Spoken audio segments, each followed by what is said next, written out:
Hi friends, ఎలా ఉన్నారు? దేవుని పరిశుద్ధ నామానికి స్తోత్రం.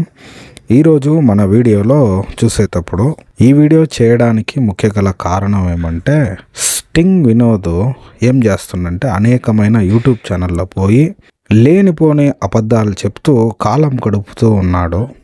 చూడండి, చూసేటప్పుడు స్టింగ్ వినోద్ ఏం మాట్లాడిండో ఆ వీడియో చూసుకొని వచ్చి అతనికి కౌంటర్గా మనం ఈరోజు మాట్లాడదాము. నువ్వు ఒకేసారి ఇండియాలోకి వచ్చేసరికి కంప్లీట్గా they saw complete different life style. అంటే ఇలా కూడా బతుకెళ్తారా మనుషులు? అది చూసి వాళ్ళు జీర్ణించుకోలేకపోయారు అనమాట. ఓకే, ఇక్కడ మనకి లస్ట్ ఒక అమ్మాయిల్ని ఇట్లా దోచుకోవడానికి 100 మంది వైఫ్లు, ఒక్కొక్కటి 10 మంది వైఫ్లు మెయింటైన్ చేయడానికి స్కోప్ లేదు. ఇదేదో ఏకపత్ని వ్రతం చేస్తున్నారు. ఇలాంటి గొప్పవన్నీ చూసేసరికి ఓకే, దీన్ని కదా మనం దెబ్బ కొడితే వీళ్ళు మనకు స్లేవ్స్ అవుతారు స్టార్ట్ చేశారు. చూసేటప్పుడు చూడండి, వేరే వాళ్ళని తిట్టేటప్పుడు మన దేశం పరిస్థితి ఎలా ఉన్నదో ఒకసారి మనము ఆలోచించాలి. చూడండి, మన దేశంలో ఉండే అనేక మందిని భ్రష్టు పట్టించారు.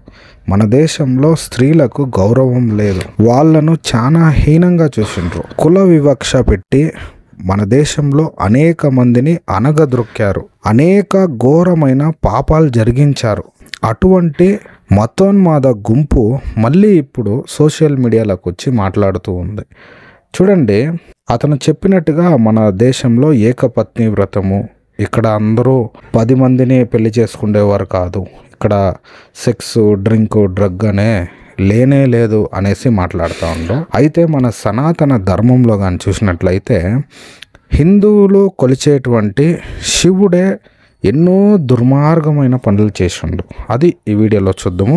చూసేటప్పుడు చూడండి, పద్మపురాణం సృష్టిఖండం 56వ అధ్యాయం 1 నుండి 14 శ్లోకాలు ఇక్కడ కానీ చూసేటప్పుడు శ్లోకం యొక్క తాత్పర్యము, పూర్వము శివుడు గంధర్వులలో, కిన్నరులలో, మానవులలో ఉన్న అందమైన స్త్రీలను చూచి వారిపై వశీకరణ మంత్రము ప్రయోగించి వారిని దూరముగా తీసుకుని ఆకాశంలోనికి వెళ్ళుచుండెను. వశీకరణ మంత్రము అనగా అవతల వ్యక్తి యొక్క మైండ్ను పూర్తిగా మంత్రం ప్రయోగించే వారి స్వాధీనంలోకి మార్చడం.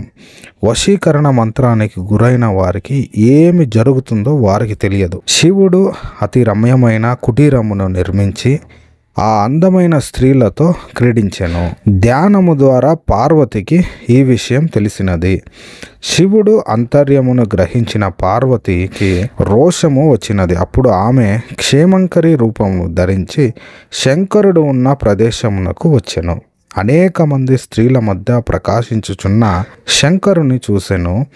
కామపీడితుడై వారిని కౌగిలించుకొని వివిధ కామచేష్టలు చేయుచున్న శివుడి ముందుకు క్షేమంకరి వెళ్ళెను. శివుడు తన భార్యను చూసి సిగ్గుతో తల తిప్పుకొనెను. అక్కడ ఉన్న స్త్రీలందరినీ చూచి కోపముతో జుట్టు పట్టుకొని లాగి ఒక్క తన్ను తన్నగా వారు భూమిపై పడి వికృత రూపులయ్యిరి. పార్వతీదేవి శాప ప్రభావం వలన దగ్ధమైన అంగములు గలవారు మ్లేచ్చుల వశమయ్యిరి. ఆ స్త్రీలు చండాల స్త్రీలను ఖ్యాతిని పొందిరి.